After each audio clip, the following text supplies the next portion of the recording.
Hello, guys. Welcome to all who have come for this lecture. So, this is the third part of the series of my series of cosmology, Introduction to Cosmology. So, if you recollect, I stopped the last lecture at defining curvature. So, I just gave a brief, sort of an outlook towards what it is, but in this, we'll be going through it in detail. So yes, we all like Newton during his time. So he considered and he devised all of his laws based on the Euclidean plane, or you can say it as flat space. So in the flat space, you have all the laws of Euclidean geometry and Euclidean algebra will be obeyed, and that's what Newton, he based upon all of his laws and equations.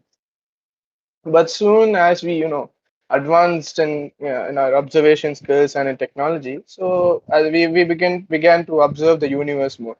So the more we began to observe the universe, the more we found out that the Newton's laws of gravity doesn't hold true in many of the cases, and that there were a lot of anomalies. So then came Einstein, who then obviously said that the space-time itself is not a flat space, rather it's a curved space. So we'll be going on to that in detail, in some part the curve in detail about the curved space in like a couple of minutes. So we'll first look at the flat space. So on a plane, it's a flat space. So a geodesic, that means the shortest line the shortest line connecting between 2 points in the ends of the plane is called as a geodesic line. So a geodesic line is a straight line in this case in a flat plane. So if we consider to construct a triangle to be constructed on the flat space, obviously we know with the Euclidean laws and Euclidean geometry that the sum of the angles of the triangles at its vertices will be equal to 180 degrees or pi radians. So here alpha, beta, and gamma are the angles at the vertices of the triangle. So they sum up to pi radians or 180 degrees. So the equation for distance, as we know, is also given by Euclidean geometry. That is dS square, which we consider separation between the 2 points, to be dx square plus dy square. So x and y are the coordinates there. So this is about, and in polar coordinates, obviously we can, if you this is considering Cartesian coordinates. So if you want to switch over to polar coordinates, we consider the r and theta instead of x and y. So that is given by ds square is equals to dr square plus r square d theta square. So this is about the flat space that we must be very familiar with this, because we've studied for in this space for so long, all of our laws that we've learned previously. So coming on to what Einstein had speculated that the universe, could be, it is because it is a curved surface after, general relativity was introduced. So we began to study about the curved spaces. So one such curved space is a positive curved space. So imagine your the space the space the space-time continuum is it's in the form of a sphere, right? So on the surface of the sphere, I construct a triangle this in the same dimensions and in the same way as a Euclidean plane, as we in the same way as we constructed in the Euclidean plane or the flat space. So, but in this case, we can see that the lines are curved because the geodesics are not exactly the straight as a straight line in a curved space. So the geodesic line is it's a bit curved, right? So because it is because since we could also consider the example to explain why the geodesic is curved. So if say two guys, say two people, they are on the equator. They are standing on the equator, and they say they are separated by 1,000 kilometers, right? So if they keep walking straight towards the North Pole, so you can see that they won't exactly be, keep straight, as in they are parallel to each other, and the distance between them is 1,000 kilometers. So if they keep walking straight, towards the North Pole, at one point you can see that their paths will intersect. But it shouldn't be the case if the if we consider the space to be curved or Earth to be curved as such. I mean, sorry, Earth to be flat as such. It shouldn't be the case, right? So if they are following a geodesic line, a path of the geodesic line towards the North Pole, we see that their lines obviously will, their path will obviously intersect at one point. So by this, we can conclude, if we consider this idea towards the space time. So if we consider it to be a spherical shape, so we see that the geodesic is basically curved, right? It's not exactly a straight line.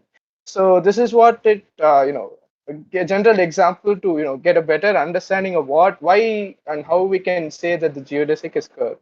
So in this case, the angle of the triangle, the angle at the vertices of the triangle that is constructed upon the sphere will be equal to pi radians plus the a by r square. So the a right here is the area of the triangle, and the r square is basically the radius of curvature of the sphere. So this we can see that the angle, some of the angle at the vertex of the some of the angles at the vertices of the triangle will be greater than pi radian. So if a space exhibits this property, we say this space is a positively curved space because it's greater than pi radians or 180 degrees. So this the same and we can obviously can represent this in terms of the polar coordinates, that is dA square is equals to dr square plus r square sine square of r by r.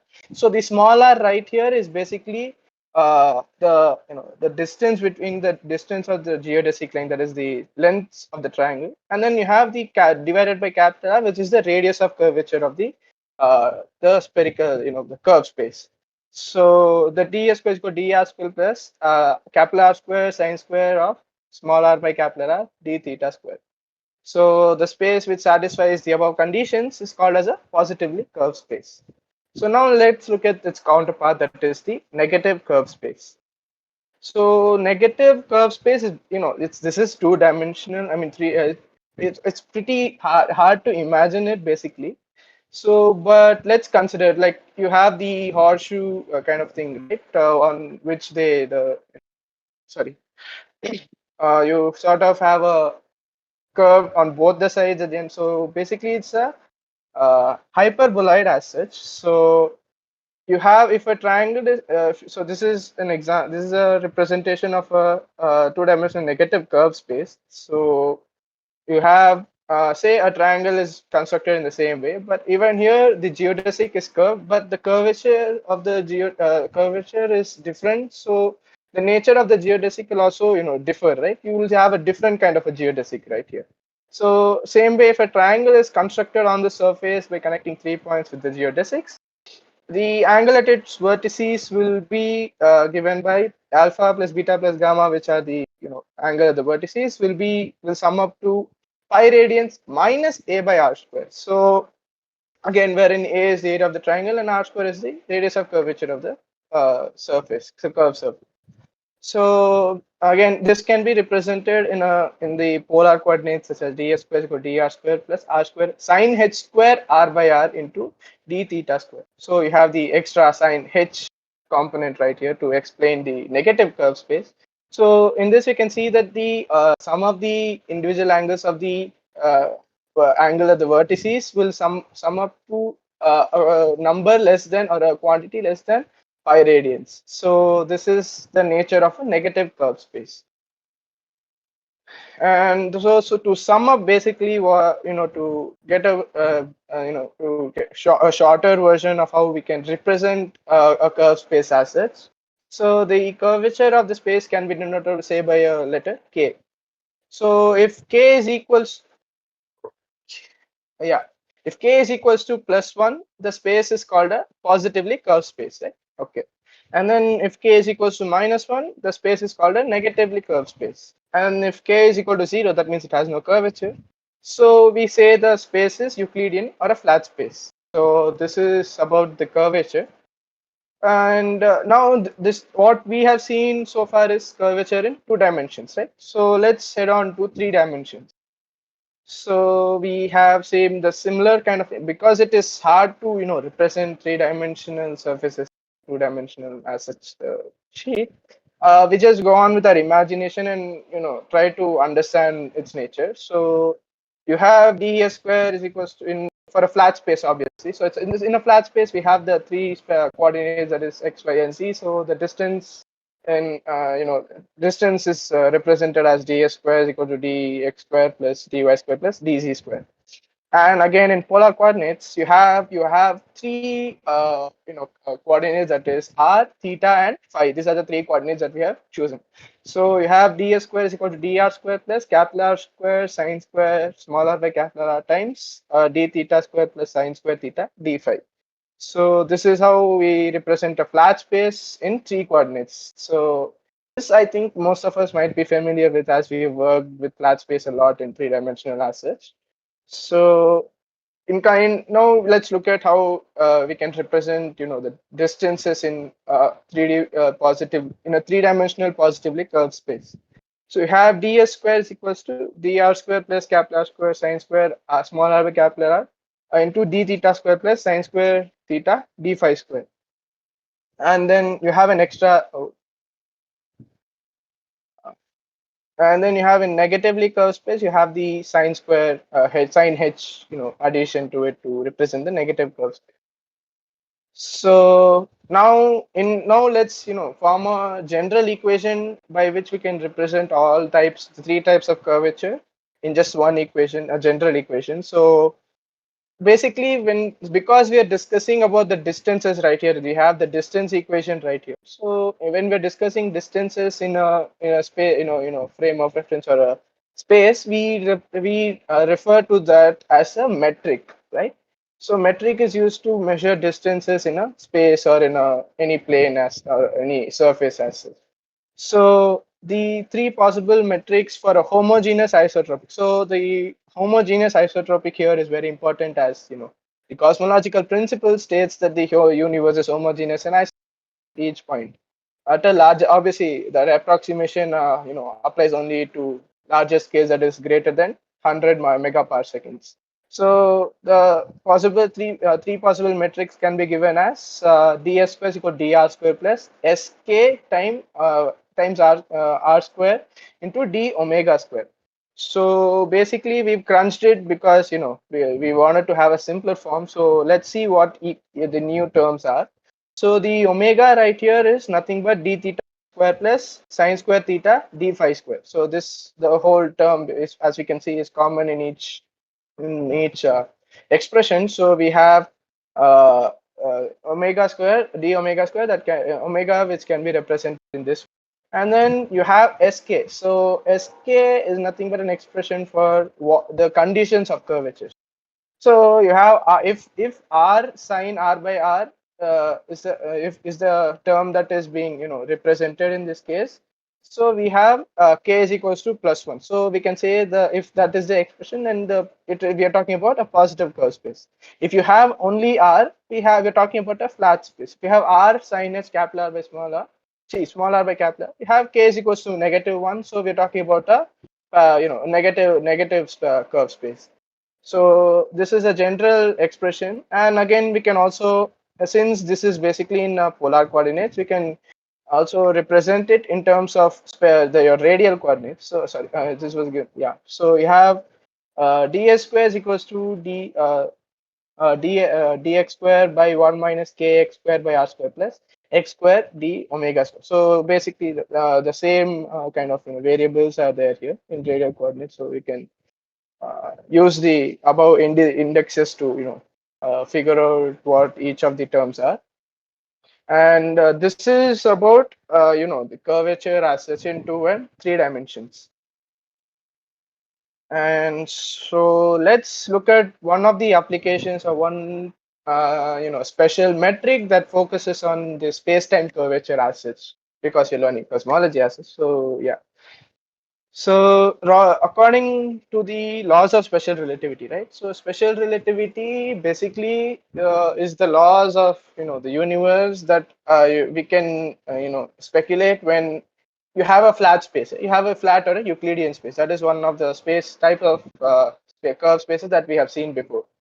So the kind of laws and the principles that special relativity generally talks about is in a flat or a Euclidean space, right? So we consider let's consider the space-time separation in a flat space, right? In the case of special relativity. So we have t, r, theta, and phi. In special relativity, obviously, 4 dimensions, that is three positional coordinates and one time coordinate.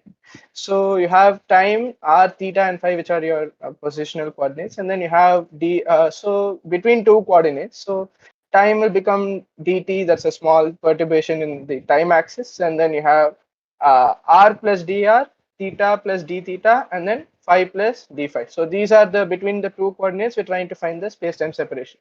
So this is given by the metric. Obviously, this is famously known as the Minkowski metric. So this metric is basically, used widely in special relativity to find distances and stuff. So you have ds square is equals to minus c square dt square plus dr square plus r square omega square. Again, the omega is d theta square plus sine square theta d phi square. So this is famously known as the Minkowski metric. So the negative in the c square d theta square in the time coordinate is a matter of sort of it can be it's a sort of notation thing. So it is it can be positive, you can make it positive and make all of the other other coordinates to be negative, or you can make the time coordinate negative and make the positional coordinates positive. That's not an issue, it's just a matter of notation how you represent it. So let's consider a photon's path, right? So how light moves. So special relativity is all about that. So photon's path through space-time is a 4-dimensional geodesic, and not just any geodesic, but a special variety called as a null geodesic. So in a Minkowski space, that is a flat or Euclidean space, you have basically we're considering 4 dimensions, right? So a photon will basically travel through follow a path of a geodesic, which is a special type of geodesic called as the null geodesic. So a null geodesic is one which for every infinitesimal segment of photons pass. So you mean to say that the photon path is basically at every point you have the distance ds to the kind of geodesic that photon will follow in a Minkowski space or a flat space. So when we try to apply this condition to the Minkowski metric, so we have ds square, which is basically 0, is what they have showed here. So we have 0 is equals to minus c square dt square plus dr square plus r square d omega square. So let's consider that it is moving along only one axis here, r along, and it is constant when compared to the other when seen from the other axis. So we consider phi, the motion of the photon, to be constant in phi and theta direction. So you have it's moving only along. So you have c square dt square is equals to dr square, and then when you remove the square term, or you put square root on both the sides, you have dr by dt is equals to plus or minus c. So this was the general notion of a flat space, or a motion of a photon in a flat space or in a Minkowski space, right?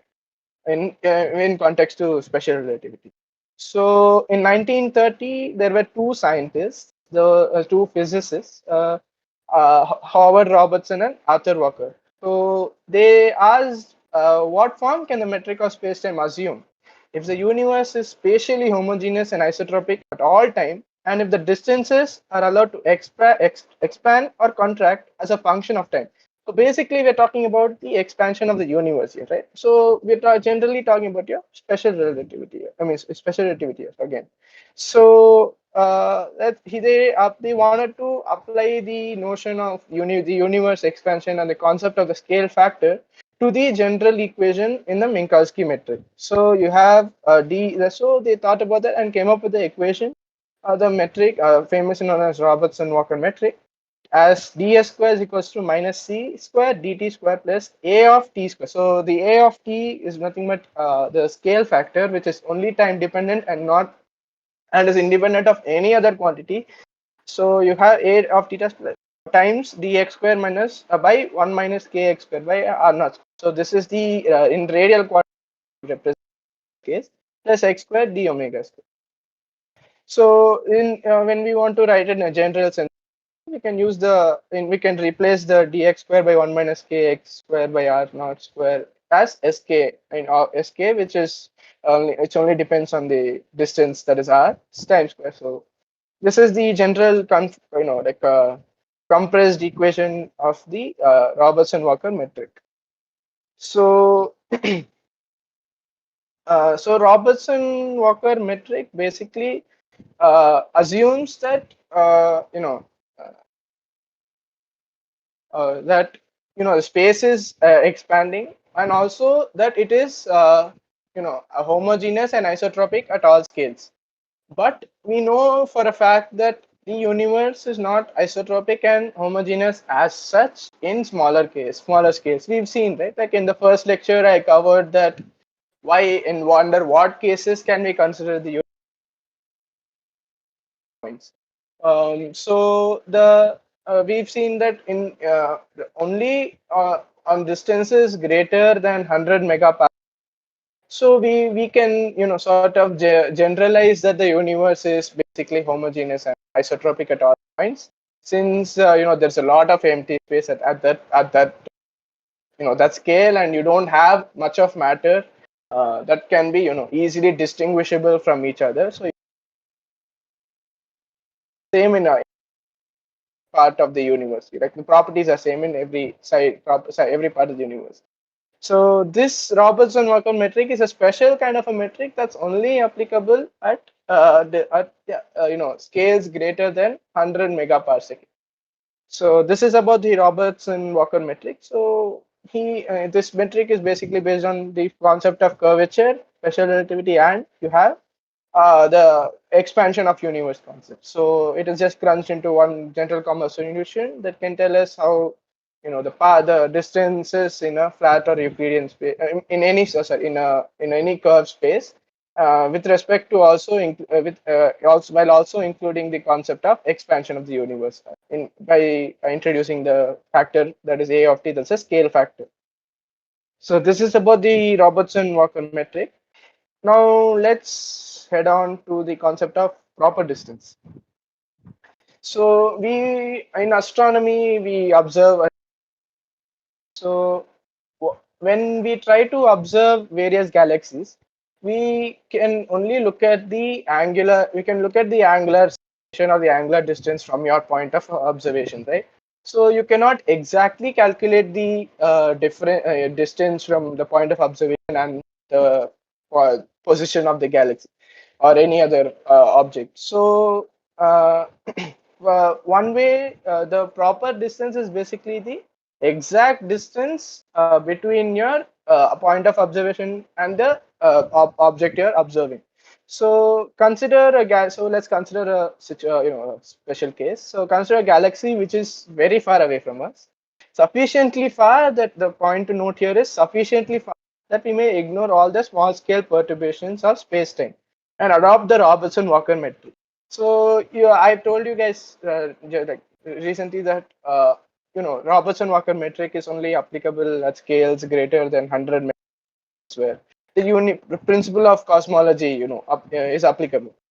So so if we want to if we take a Robertson Walker metric that is applicable only at that scale, and we try to it also speaks about the expanding universe. So if the universe is also expanding, the distance between the objects is increasing with time. So say you're going to observe some Andromeda galaxy from say at one point on Earth. So when you observe, we also know for a fact that even as space time also expands, we are also our relative position is also moving. So I mean it's varying along with time.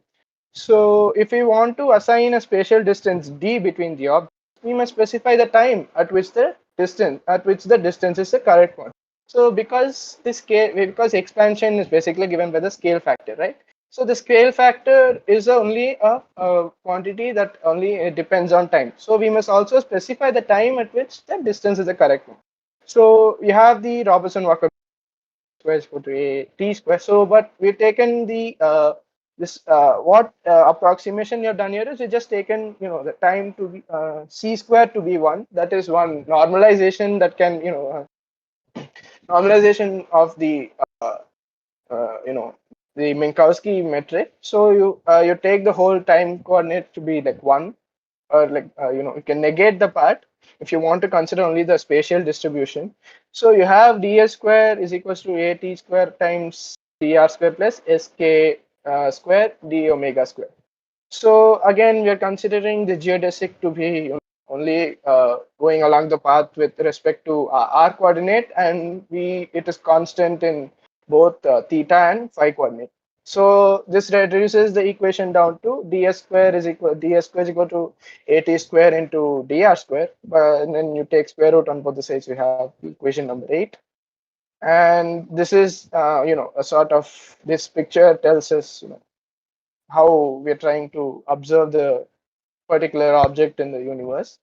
So the proper distance dp, that is the position. So p is the position. So proper distance dp is found by integrating over the radial co-moving coordinate. So co-moving coordinate here is nothing but, so your, in this case, your r, theta, and phi are called as co-moving coordinates because they are constant at every point in time. So that means that the object is basically still, or it's at one place. Only the space time on which it's situated is expanding, so it's moving away with respect to the space time, and it is not moving by itself. So we consider, so all the three coordinates remain constant, right? Because the relative position is only absolute position, or the absolute points of r, theta, and phi are the same. So you have dp, which is also time. So we're just considering the objects to be completely stationary, but only the space on which it's situated is expanding or moving, right? So we consider all of the quantities here to be only a factor, only to depend on their positions, to be only dependent on time, and not by any other quantity. So you have the above equation dp of t. So the proper distance is found by integrating the radial co-moving coordinates r. So you have dp of t is equals to a of t integral 0 to r dr. So you have a of t times r. So let's consider the rate of change of proper distance. So you have dp dot, that is dp by dt, that is equals to because since the radial coordinates are co-moving coordinates, and they remain, we've integrated that, so it remains constant over there. So you have your a become a dot by dp. So this is what the equation reduces to, like after you differentiate the equation. So we consider the time to be t naught. So this is what is called as Hubble's time. So there is a linear relation between the proper distance of the galaxy and to its recessional speed. From the equation 10, we can come to this conclusion. So you have Vp, which is a factor of T naught, that is the Hubble's time, so is equals to, which is equivalent to, the equivalent to is very important because it's not exactly equal to, it's equivalent to h naught times, h naught is basically the Hubble's constant, h naught times dp times h naught times dp, which is a factor of T naught, where Vp of T naught is equals to dp dot times T naught. So this is your your velocity and time. So and h naught is equals to, as we've seen in the previous sections, that it's a dot by a times at a dot by a, where t is equals to t naught. That is the very important condition to make note of here, because it is equal only to this quantity when t is equals to t naught. That is when time is equals to at Hubble's, or when t, yeah. So as the distance between the galaxies increases, the radius of curvature of the universe, T is equals to a t times r naught, from what we've seen before, also increases at the same rate, right? Because yeah, the relative positions with respect to an observer outside in another frame of reference will obviously increase. So the linear velocity distance relation given in equation 11. So from equation 11, it implies that the points are separated by a distance greater than the critical value. So this is basically, oh sorry, this is basically the equation 11 talks about the Hubble's time and the Hubble's distance. So we know from the relation from the previous lectures, I've obviously said that. So you have equation 14, which says dH, which is dependent on the T naught, is equivalent. Again, it's very important to know this relation. It's equivalent to C by H naught. So since it involves the Hubble's constant and your speed of light is constant, and you all obviously have a constant distance that is basically called as the Hubble's distance. So we know the relation V. So since the recessional velocity has to be greater than the speed of light, right? Because in the given condition from equation 11. So you have Vp, which is basically the differential of the position, the proper distance will be greater than C. But we know for a fact, we know how the proper approximated value of the Hubble's constant, that is the 70 plus or minus 7 kilometers per second per megaparsecond. So we can calculate the value of the Hubble's distance. So the current value of the Hubble's distance in our universe. So current value indicates the scale factor to be equal to 1. So the current value of the Hubble's distance in the universe is nothing but 4,300 plus or minus 400 megaparsecond. So what does this distance tell us? So when we observe a distant galaxy, we know its angular position very well, but not its distance. So thus we can point at its direction. Basically, what happens is here is that if the distance at this distance, what happens is, because there is one thing you would have noted by in equation number 15. So we saw that the velocity of the object at position P is greater than the speed of light. That's absurd, right? So that's not what the laws of relativity tells us. Right? It tells us that a massless particle can for sure like only obtain the maximum velocity that is almost equivalent to the speed of light, right? It cannot possess velocities greater than the speed of light.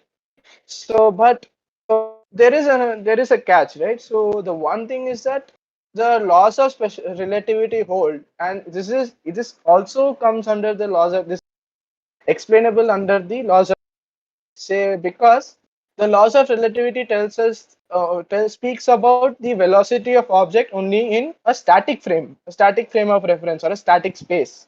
But since the space itself is moving, we can obviously expect the speed, the particle's velocity can be faster than the speed of it, since the frame itself is moving. So laws of relativity tells us that the maximum attainable speed is the speed of light. It only implies in a static space. So this is the explanation to. So so the light that is greater than the light, like the object, say an object that is at a distance greater than the Hubble's distance, will never reach us, since it is also moving away from us at a speed faster than the speed of light. So light will take forever to reach us, right? If you can understand what I'm trying to imply here.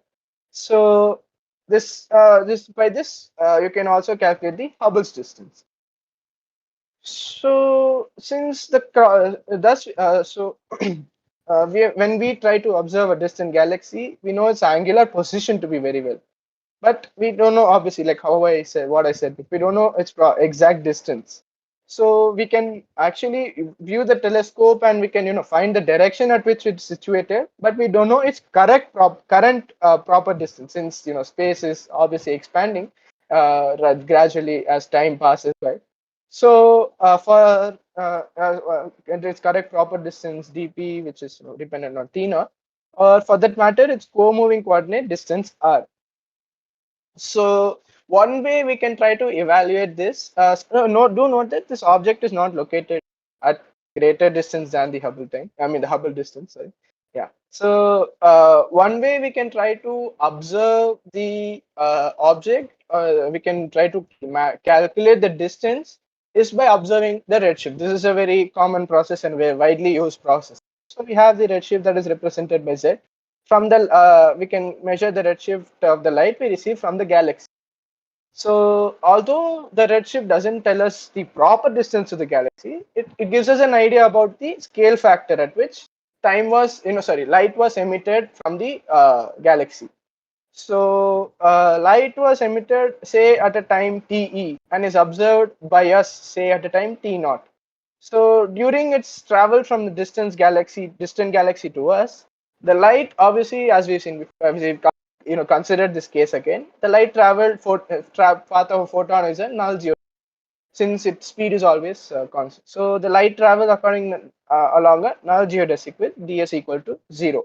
So the null geodesic again has theta and phi coordinates to be constant. So we can express from the metric, from the Robertson Walker metric, we can obtain the equation 17 by putting ds equal to 0 and considering the phi and the theta coordinates to be constant. So they difference of will be 10 to 0. So you have c square dt square is equals to at square times dr square. So this is equation. So basically, first we remove the square terms by putting the square root on applying square root on both the sides, and then we can rearrange this term by bringing all the distance quantities to one side and the time based quantities to the other. So what we do is we take the c square to the right hand side, and then we take the at square to the left hand side. So this is what we did here. So okay, sorry, c will remain the same. We have the at square to, if we take it to the left hand side. So for observing the redshift, obviously you need to consider wavelength and wave crest as such.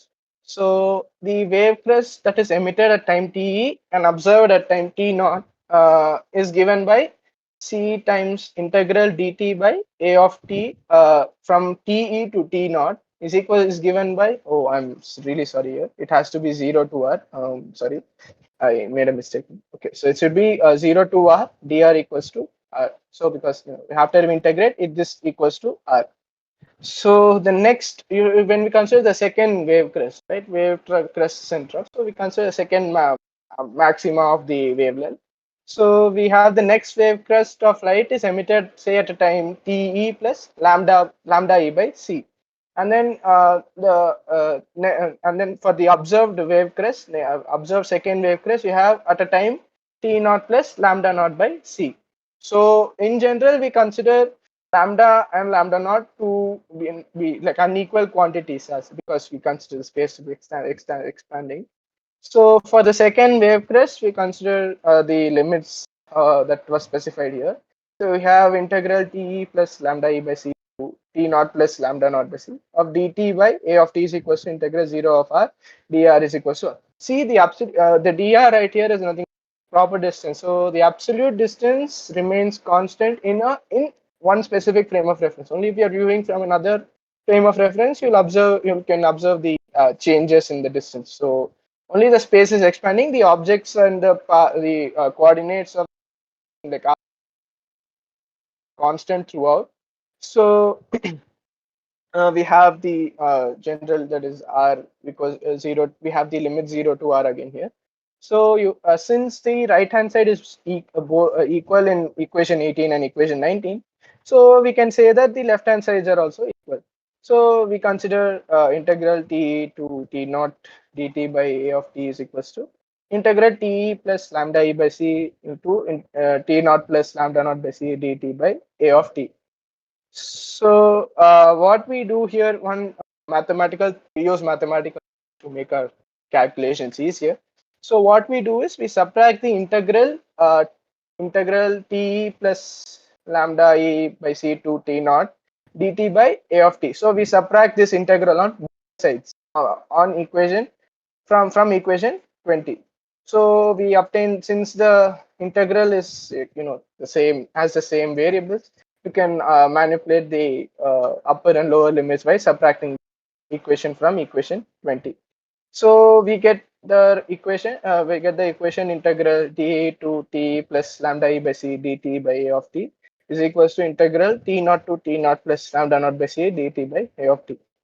So the relation obviously becomes simpler when I'm reading the sentences it's very essential that we understand the essence of the kind of that is going on here.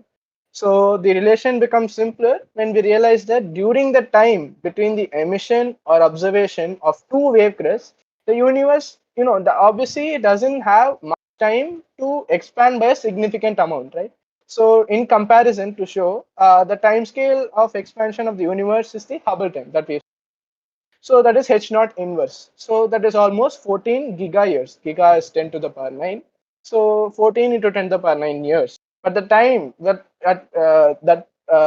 has passed since the light has been emitted from the galaxy and we observe the light is around 10 2 into lambda by c. That is 2 into 10 to the power minus 15 seconds. That's approximately equal to 10 to the power minus 32 times the Hubble time. So it's not very observable. It's not much the way time taken for observing the light, and Hubble's time is very very very very, there's a different there's a very huge difference between. So we take the scale factor to be a constant factor since there is not much time has elapsed in comparison to the Hubble's time. So again, so you can consider the scale factor out to be constant from each both left and right hand side. So you have 1 by a t integral t to t plus lambda e by c of dt. Again, you have 1 by a of t naught outside taken since it's a constant. So t naught to t naught plus lambda naught by c dt. So when we evaluate the integral and we try, simplify the terms, we arrive at this relation. So you have lambda e by a of t is equals to lambda naught by a of t naught. So we know the redshift formula is basically lambda observed minus lambda emitted by lambda emitted wavelength. Okay, so we can use this relation and then we can substitute the values. So you have 1 plus z is equals to a of t naught by a of t, that is equals to 1 by at. Yes, okay. So what assumption that we made is at the current moment t naught, a of t naught, right? At the current moment, we assume. I mean, we don't assume. We normalize the scale factor. So okay, so we take the scale factor at the present moment 1. So since that's not the case with the emitted because it's at a greater distance and it might have changed by a little amount, but we cannot normalize the denominator scale factor. So thus, if we observe a galaxy, say with redshift z is equals to 2, this we can do with our telescopes and whatnot. So we are observing it as it was when the universe had a scale factor of a of t is equals to 1 by 3. So we take z equals to 2, you have 3, and then you try to substitute z equals to, and then you get the scale factor at the time of emission to be 1 by 3. So the redshift that we observe for a distant object doesn't depend on how the transition between a of t and a of t naught was made. Doesn't mean that it doesn't depend on how the scale factors, the respective scale factors change during the time. So it doesn't again matter if the expansion was gradual or abrupt. So the expansion can be, it can expand like to a great extent at an instant, or it can expand very slowly rather than like how as usual. So it doesn't matter if the transition was monotonic or oscillatory, the transition of the photons from the galaxy. So all it matters, all the propagations really depends on is the scale factor at the time of emission and the time of observation. So this is what we have seen. So we have normalized the scale factor at the time of observation to for our calculation purposes, but this is what it essentially means. So the redshift, all it depends on is the scale factor at the time of emission and at the time of observation. So once we know the redshift, we can calculate at least to what we can calculate the scale factor, and with the scale factor, obviously we can get the proper distance as we have seen in the equation before. So I think I'll be ending my talk here. So it seems you have 10 minutes left. So I'll do a gentle recap to say because it's a lot of data to take in at once. So I'll start here. So we talked about curvature, right? You have three types of curvature, that is positively curve, negative curve, and flat curves, flat space. So you have k is equal to 1 for a positive curve space, k is equal to -1 to a negative curve space, and k equal to 0 for a flat or Euclidean space. So this is a general summary of curvature. So this is in three dimensions. We try to generalize the equation. So the metric for a general curvature is given to be sorry, this one. So you have ds square is equal to dr square plus sk of r square d omega square. So where omega and sk are given as follows, and you have in radial coordinates where you, if you don't want to use sine and cosines, you can just go with the x ds square is equal to dx square 1 by kx square by r square plus x square d omega square. So that is about curvature. And then the Robertson Walker metric basically tries to scale the concept of expansion of the universe to the general representation of the curvature of space-time. So this is the equation that Robertson and Walker come up with to explain how space expands, Euclidean, no, in a curve space, any type of.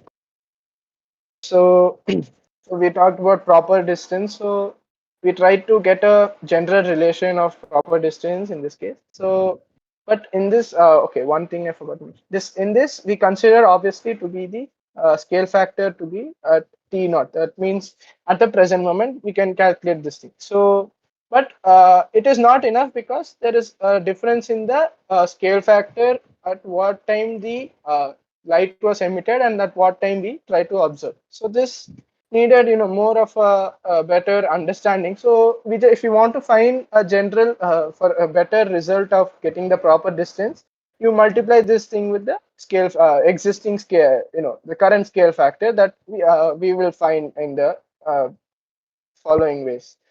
So we try to find the scale factor at the time of emission by you know uh, considering the concept of redshifts, and we manipulate the Robertson Walker metric to get the sufficient value for redshift, and we come up with this relation through which we can find the scale factor at the time of emission using the equation 24.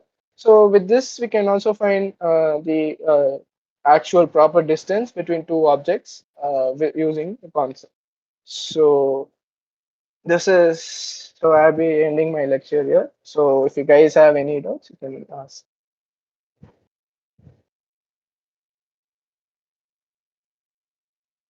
Hello, hello.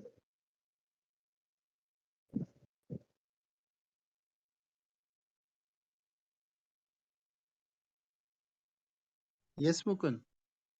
Yeah, what's Yeah. So did you guys understand the point? Do you guys need better explanation or anything? You guys can ask.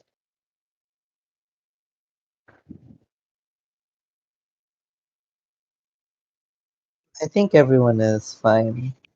Yeah. yeah, it was Like, did you guys understand like the essence of what I tried to explain this time?